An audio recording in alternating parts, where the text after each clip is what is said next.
నలిగిన మనసు.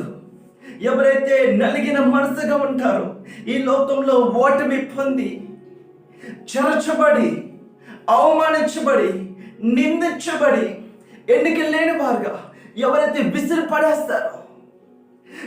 పడేస్తారో నా ప్రభు వారిని వెతుకుతున్నాడు. హల్లెలూయా, హల్లెలూయా.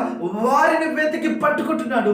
నా యేసే వాక్యం సెలవేసిందండి, బైబిల్ సెలవేసింది, నశించిన దానిని వెతికి వెతికి వెతికి ఎక్కడ ఉన్నాడా, నా కుమారుడు ఎక్కడ నశించిపోయాడు, ఈ లోక ప్రజల పట్ల ఎక్కడ నశించిపోయాడు, ఈ లోక అపవాది క్రియలు ఎక్కడ కృంగదీరిపోయాడు. హల్లెలూయా, హల్లెలూయా. వారిని వెతికి పట్టుకుంటున్నాను యేసయ్య, వారిని వెతికి పట్టుకుంటున్నాను యేసయ్య. హల్లెలూయా. ఈ లోకం పట్టుకుంటుంది మంచి యోగ్యమైన వారిని, మంచి తెలివైన వారిని, మంచి టాలెంట్ ఉన్న వారిని.